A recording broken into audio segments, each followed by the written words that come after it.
Hello guys, good morning everybody. Welcome back to my YouTube channel and we will discuss about the second part of adjective.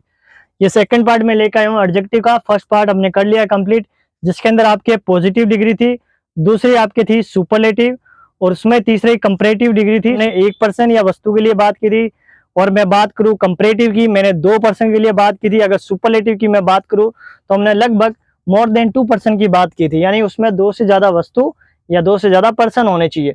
तो ये second part भी important है, इसीलिए मैं लेकर आया हूँ इससे कनेक्टेड। और लगभग ये 8-10 मिनट का अपना ये वीडियो बनेगा। देखिए, एडजेक्टिव का मतलब मैंने आपको बताया था, इसका मतलब होता है विशेषण।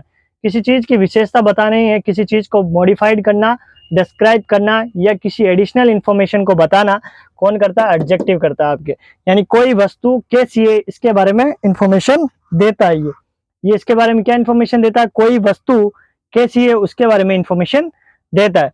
देखिएगा, हम करते हैं इस एक्टिविटी को कंटिन्यू रखेंगे। देखिए, सबसे पहले एस डैश, यहाँ खालिस्तान है आपके, एस करके खालिस्तान है। कैसे यूज करेंगे देखिएगा। Mohan is as faster as Sohan, यानी कोई पर्सन जो दो है और उनके अंदर एक ही क्वालिटी है, उनके अंदर क्या क्वालिटी? एक ही है। यानी ये जो काम कर सकता है वही ये कर सकता है, दोनों सेम है। यानी ये जितना भाग सकता है वो इतना ये भी भाग सकता है। यानी कि Mohan is as faster as Sohan, यानी मोहन सोहन जितना तेज है। मोहन सोहन जितना क्या है? तेज है। इसीलिए यहाँ एज और एज का यूज करेंगे। आई बात समझ में? उसी बात सेंटेंस में अपन यूज करेंगे, ये भी पॉजिटिव से रिलेटिव है। सो उसके बाद आपके खालिस्तान है डेज, उसके बाद एज करके यहाँ पे आपके खालिस्तान है डैश डैश कर रखा है। देखिए, Jaipur is not so costly as Bikaner, यानी यहाँ बताया जा रहा है कि जो जयपुर है वो ज्यादा कॉस्टली नहीं है, किससे? बीकानेर से कंपेयर की गई है। यानी कि जयपुर बीकानेर जितना महंगा नहीं है। जो जयपुर है आपका वो बीकानेर जितना महंगा नहीं है। एग्जाम्पल के थ्रू अगर समझे तो देखिए, बीकानेर में अगर किराए के लिए कोई रहता है, स्टडी करने के लिए किराए पर अगर रूम लेता है तो 2500 से 3000 रुपए तक उसके लग जाते हैं। कम से कम कितने लग जाते हैं? 2500 से 3000 रुपए तक लग जाते हैं किराए के। एक मंथली की मैं बात कर रहा हूँ। और जयपुर में यही अमाउंट आपके 2000 रुपए लगेगा। यहाँ पर आपको डिफरेंस देखने को मिलेगा 500 से 1000 रुपए तक का, मतलब वो जयपुर में कम है। तो इसका मतलब जयपुर जो है लो कॉस्ट में है और बीकानेर है वो हाई कॉस्ट में। यानी Jaipur is not so costly as Bikaner, यानी जयपुर बीकानेर जितना महंगा नहीं है, आपको सस्ता पड़ेगा जयपुर में। देखिए, कंपैरेटिव में कैसे ये याद करेंगे अपन। Gold is costlier than silver, यानी आपका जो गोल्ड है वो सिल्वर से सस्ता है। मतलब गोल्ड क्या है? महंगा है। किससे? सिल्वर से। यानी कि सोना जो है आपके चांदी से महंगा है। सोना क्या आपके? चांदी से महंगा है। सोना तो महंगा ही होता है चांदी से, आप सभी को पता है, इसीलिए सब सोना खरीदने के लिए भागते हैं। इसीलिए देखिएगा आप सेकंड सेंटेंस का, she runs faster than PT Usha does, यानी कि यहाँ ये बताया जा रहा है वह पीटी उषा से तेज दौड़ती है। यानी पीटी उषा जो है एक प्लेयर से, एक स्पोर्ट्स में, मतलब वो रनिंग करती है, वो दौड़ने में फास्ट है, लेकिन उससे भी ज्यादा कोई लड़की है जो भागती है किससे भी तेज? पीटी उषा से। यानी वह लड़की की बात की जा रही है, वह पीटी उषा से तेज दौड़ती है। कोई लड़की है जो पीटी उषा से भी तेज दौड़ती है। थर्ड सेंटेंस की बात करेंगे, my car is more expensive, मेरी कार जो है महंगी है। किसकी कार से? देन दैट ऑफ योर्स, यहाँ पर एस का यूज करेंगे। पीछे देखिएगा, ये सेंटेंस में ऐसे यूज लेते हैं, दैट ऑफ योर्स का यूज लेते हैं। यानी जो मेरी कार है वो आपकी कार से क्या है? महंगी है। ऐसी कोई कार होगी, यानी एक फॉर्च्यूनर है और दूसरी आपकी बात करूं तो क्या है? फरारी। तो आपको पता है फरारी महंगी है स्कॉर्पियो से कंपैरेटिव, यानी कि जो फरारी है वो महंगी है स्कॉर्पियो से। यानी मेरे पास क्या है? फरारी है जो कि महंगी है आपकी कार से, यानी स्कॉर्पियो से। ठीक है ना, यहाँ स्कॉर्पियो का एग्जांपल लिया। अगर मैं बात करूं स्प्लेंडर प्लस और बुलेट की, यानी बुलेट महंगी है किससे? स्प्लेंडर प्लस से।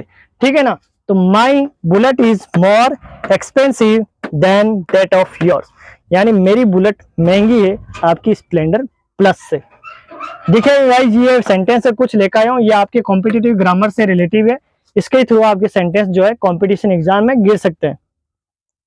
देखिए, हम इसके बारे में डिस्कस करेंगे, ये भी एक्टिविटी अच्छी है। ये लिक्विड की बात करेंगे, किसमें?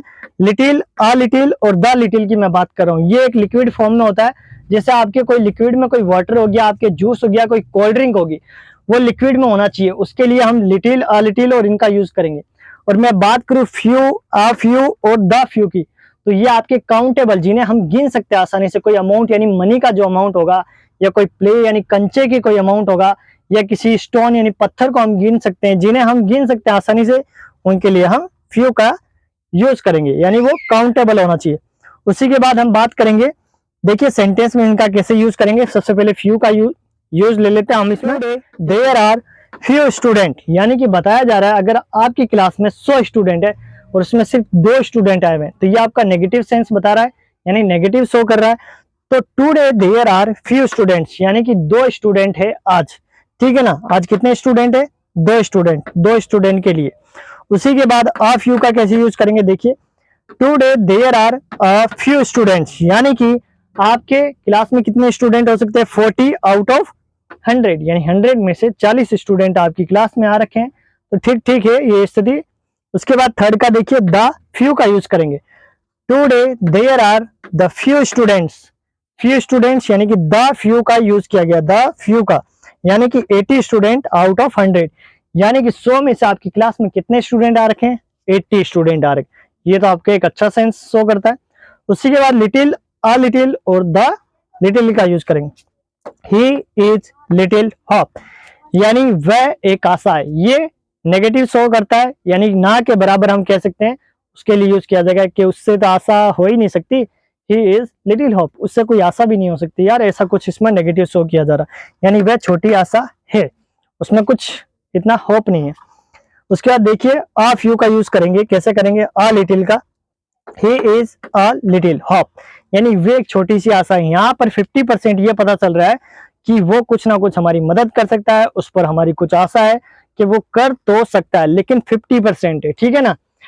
He is a little hope, यानी वह एक छोटी आशा है। उसी के बाद he is the little hope, यहाँ द लिटिल का यूज किया गया, द लिटिल का यूज किया गया, द लिटिल, यानी कि he is the little hope, वह छोटी आशा है।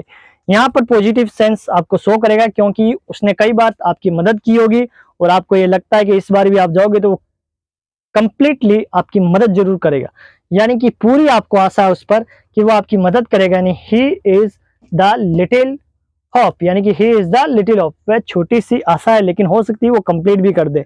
वो ऐसा पर्सन होगा कि वो हर किसी की मदद करता है, आपकी जरूर करेगा, ठीक है ना। तो दोस्तों ये देखिएगा, मैं यही कहना चाहूंगा, ये हमने टेंस के पार्ट भी कंप्लीट कर लिए, हमने जो मॉडल्स थे उनको भी कंप्लीट कर लिया, एडजेक्टिव का पार्ट भी हमने लगभग कंप्लीट कर लिया पूरा, जहां तक कह सकूं। इससे रिलेटिव और भी सेंटेंस में इन फ्यूचर मैं लेकर आऊंगा। और लास्ट में ही कहना चाहूंगा दोस्तों, मेरे वीडियो को लाइक करें, शेयर करें और सब्सक्राइब जरूर कीजिए, आपके हमारे सब्सक्राइबर भी बढ़ाइए। और ये भी कहना चाहूंगा, कमेंट भी नहीं आ रहे तो कमेंट भी जरूर कीजिए, और मिलेंगे नेक्स्ट वीडियो में।